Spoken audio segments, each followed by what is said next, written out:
Okay, Stig. It's halfway through the season. Uh, it's flown by, hasn't it? Really, I guess. Um, lots gone on. A few ups and a few downs, but overall, we're in a really good position, aren't we? Yeah, it feels really good. I think it's probably fair to say we're kind of ahead of where we could ever have hoped to be at this point in time. Clearly, league table looks pretty healthy. Taking into account there are a lot of the clubs below us have got at least one game in hand, but we'd certainly have taken the current position. Well, I'd have taken the current position if you'd have offered me in November, let alone back in August when the season started. But yeah, no, I think it's just been really positive when you consider this. We came from the most standing of standing starts with an entirely new squad apart from Mark Derricott, and obviously it was a little bit rocky early doors, unsurprisingly, with the run of defeats that we had. But yeah, no, just generally it's been really positive on the field. I think off the field, the mood and sort of like the bond between the players and the fans is as strong as I can remember in some time, which is fantastic. And I think I said when I came in, I wanted to see people smiling again, and and people enjoying their football. And I think, to be fair, we haven't really had anything to complain about on that front, for the vast majority of the season. And so it's massive credit to Paul, Runes, Sean, Pacer, everybody, on James and Patrick and everybody involved on that side, and all the players, because they've really embraced what we want Hereford Football Club to be all about and have moved us forward, and it's been fantastic. I think I've probably said a couple of times publicly, if you can be in and around the top 12 come Christmas, you never know what can happen. And although, we don't want to really put our expectations to an unrealistic level, when you look at some of the competitors we're up against and where we've been coming from, it is great to be kind of looking upwards. I did message the manager on Saturday on the way, and he was on his way over from Bishop Stortford, and said, "This is all well and good, but you're not doing a very good job of managing expectation." And he came back to me. He said, "It's not." He said, "It's no issue. I'm just looking at the 13 points clear of the relegation zone." So it's kind of, we were chuckling about that on WhatsApp messages the other night. So yeah, no, so it's good. But I think we've still got to be realistic. Everybody's got to be realistic. We're in amongst it, which is absolutely brilliant. And long may that continue. Yeah, I think the impressive thing is that everyone, all the players, they've all played their part. And obviously this week, Connor and Ethan have departed, but I think credit to both of those players. They've more than played their part in their time here, haven't they? Yeah, two great lads, to be fair. Both, really good lads to have had around the club, and they've both made significant impact on the field of play as well. Connor's been with us from the very start. His chances have obviously become more limited in recent times, but in that early part of the season, he played an important role in a number of games and helped us get our season up and running.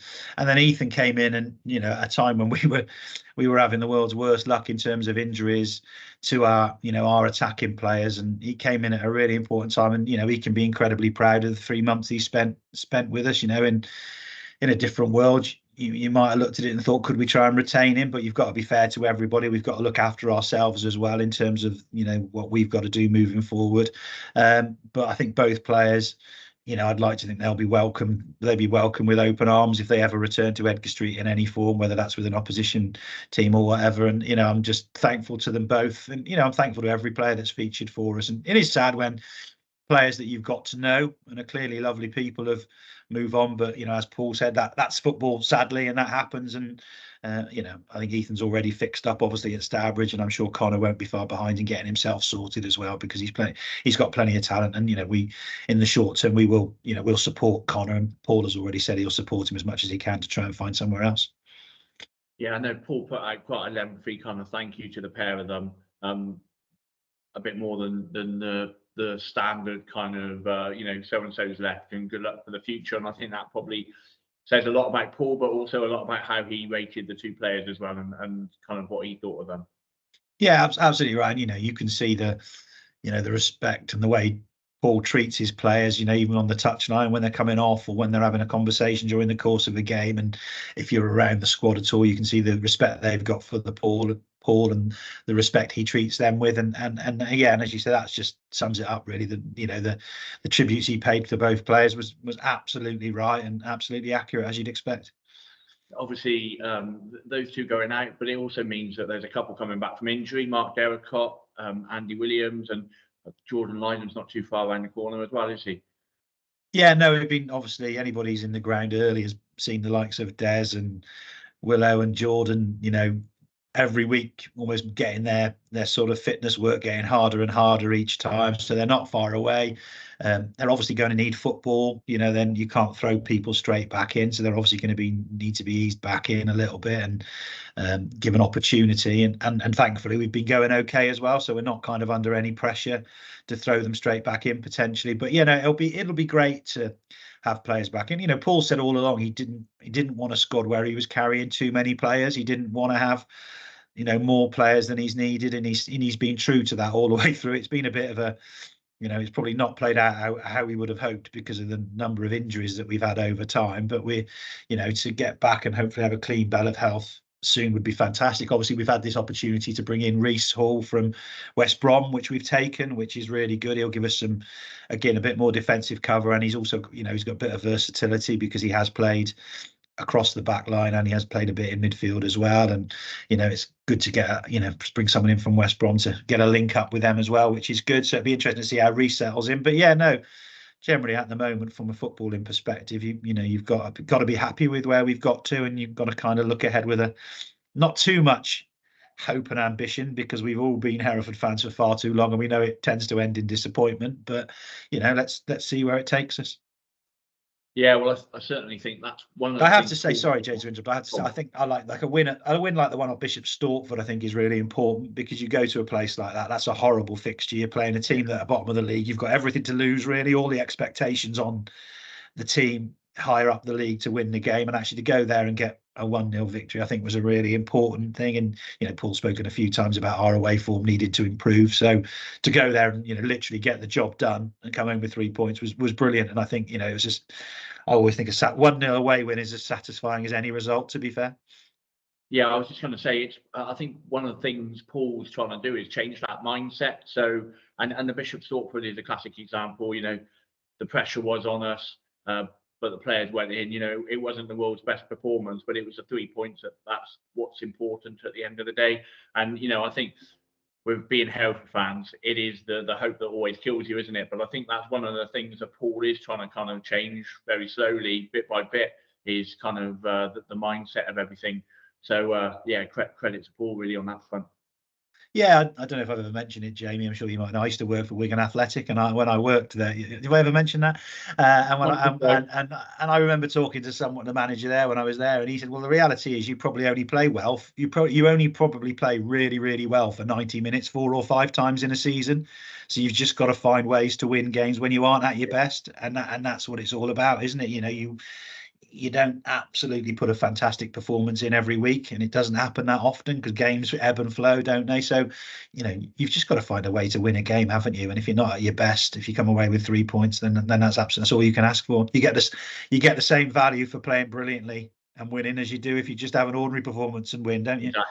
Exactly. At the end of the season, people will just be looking at the results. They won't necessarily think of the performance in some of the games. But turning our attentions off the pitch, Paul, Runes, Cowles, and Jack Tolley visited the club shop last week for late night shopping, and that was a really, really popular event. Literally queued out the door to start with. So it was great to see them, and a thank you to all the fans that turned up. Thank you to John Sadler in the shop and Sue Gundy, who volunteered for the evening, and Darren as well, Darren Ball, the director. But on the club shop front, it's going quite well at the moment. And I think probably our biggest struggle is trying to keep up with demand, which is obviously a great problem to have. Yeah, no, 100%. I was at a school Christmas carol service last Wednesday, and when you sent me a picture at about 20 to 6 of people waiting in a queue for the club shop to open, I couldn't help chuckle to myself. And I thought that's quite a thing, really, isn't it, in fairness? And I'm really grateful to Paul and Runes and Cowles and Jack for giving up their time on a Wednesday night to come and do that. It's not like they're all based at the football club every minute of every day kind of thing. So for them to give up their time and come and and really I saw lots of lovely pictures across social media of fans who've come with their kids and stuff to getting photos. And so so thanks to them, and thanks to all the supporters. And the club shop's been a real success story this year. You've worked incredibly hard on it, Jay, to be fair, and done a great job on it. George has obviously got back involved at the commercial side of things as well, and has been thinking about it. But you've done a great job with the stock, John. John Sadler does a brilliant job as our official shop volunteer, running the club shop and everything for us in terms of when it's open and that. So it's been a real success story, and I know you're right, it's a difficult balance, isn't it? Because you want to have enough stock, but you don't want to end up bringing too much in that you're then left with a real surplus, because we're not in a position where we can afford to be carrying loads and loads of stock that we can't sell. So it is a difficult balance. We've obviously been more than a bit disappointed by the supply issues with the home replica shirts, because it's a loss not to have those on sale for Christmas. But it is what it is. It was out of our hands.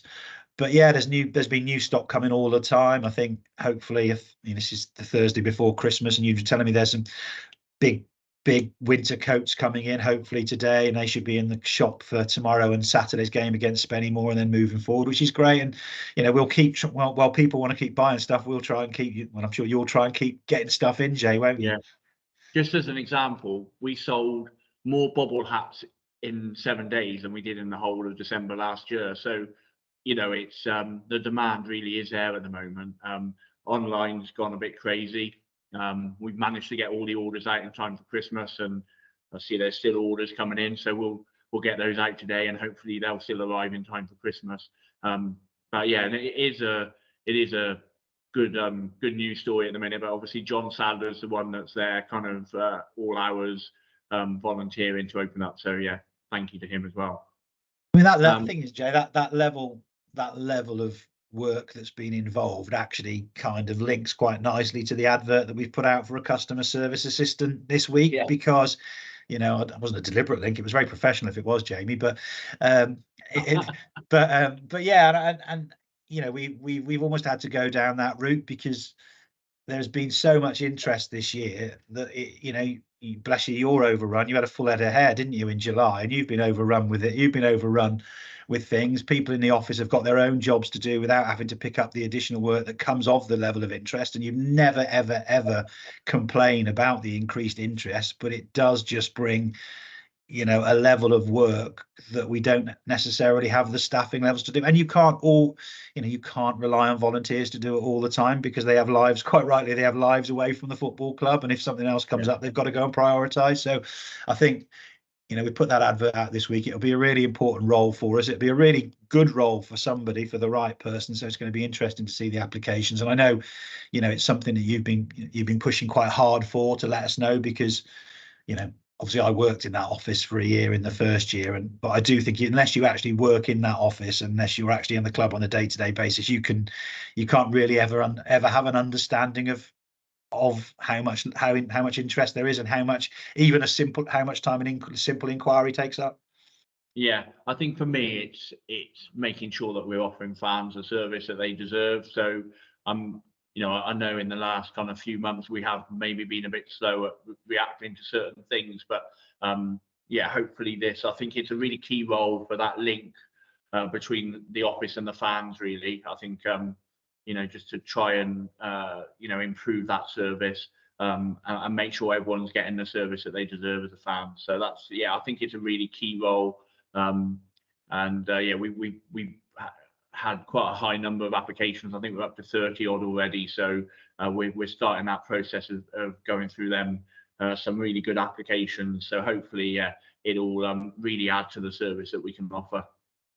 Yeah, and it is important. I think there's a real feel-good factor at the moment, and we should be trying to harness that and embrace it and move forward with it. And actually, if we're falling short on the customer service side of things because we don't have the right number of people to provide the service that we should, as you say, then we're almost shooting ourselves in the foot. So we've got to try and look at doing something to improve that, and making sure we are hitting the right market. It'll never be absolutely perfect, and we're never going to have like the world's most fantastic high level customer service, because actually we wouldn't ever have a budget that would allow us to do that. But actually we can, we've got to try and be the best we can on that side of things, and going and advertising this role and trying to get the right person for it is part of that process. Yeah. We might as well talk about opening times as well, actually. So the opening times over Christmas, they don't really change that much because of the way the fixtures have fallen, but we're going to be open on the Friday before the Gloucester game for ticket sales. I have to say, ticket sales for Spennymoor and the Gloucester home game of flying out. So, hopefully it's going to be a great atmosphere this Saturday. Hopefully we get the 3 points and go to Gloucester on Boxing Day. I'm sure fans will travel in really high numbers there as well. Yeah, no, we're really looking forward to the Christmas fixtures, to be honest. It's always a special time of year for football fans, isn't it? And it's sad that we lost the kiddie derby, because that's always been a good one for us, but we can't really complain about Gloucester in terms of travelling there on Boxing Day and Gloucester coming to us on New Year's Day. So really looking forward to it. So essentially the shop's open ahead of the Spennymoor, Friday ahead of the Spennymoor game, on the day of the Spennymoor game as usual, and then on the Friday at the end of next week. And is that ahead of the Gloucester game? Is the Gloucester game, is that on a Saturday as well? It's on the 1st, which is... That's right. Oh, I'm very confused. That's right. Yeah. So that's a Monday. Oh, after Boxing Day, we have a break. Sorry. Is it only me that completely loses track of days at Christmas? No idea what's going on. Over Christmas, days don't exist, do they? Yeah. It's just certain dates. Yeah. So, yeah, no, that's fine. So, yeah, we're playing Boxing Day, Steve. I've got that. Boxing Day, I know. Yeah. Boxing Day, I know. I've got that logged. That's all good. Don't worry about that. I've got that. That's Yeah. fine. So, yeah, so basically the Friday at the end of the Boxing Day week is the day that we'd normally be open, and then we won't be open over the weekend. I got it now. Spot on. Brilliant. Excellent. I've confused the fan base, but I've got it myself. Perfect. Yeah, we're trying to clear it up for people, but yeah, you made it worse. But at least you know. Yeah, sorry. Yeah. I'm under pressure to buy loads of stuff now on that Friday, aren't I? If I'm the only one who knows when it's open. Yeah, that's it really, I think, for today, other than just to wish everyone a Merry Christmas and thank them all for their support during the season so far, because the support has been one of the biggest kind of plus points so far this season, hasn't it? Yeah, no, 100%. From myself, everyone on the board, everyone at the club, really, it's just like a massive Merry Christmas to everybody. I hope everybody has an absolutely fantastic time. I hope Father Christmas brings everybody everything that they want, including as many points as we can possibly glean from the Christmas fixtures, which would be perfect. And thank you to everybody. To be honest, it's just, we've sort of had expectations of where the sort of season we're going to have were a bit unknown, really. So far, I think it's been really, really good, and it's just been really enjoyable to see the club sort of coming back to life a little bit, I think, and just the atmosphere on a match day and the buzz around the place. So it's been brilliant. So thank you to absolutely everybody who's played any part in that. Thank you to the supporters. Sounds like an Oscar speech, doesn't it, in fairness? But literally, thank you to everybody, and I absolutely hope everybody has a fantastic time with however you're spending your Christmas, however you celebrate. Just hope you have a brilliant one.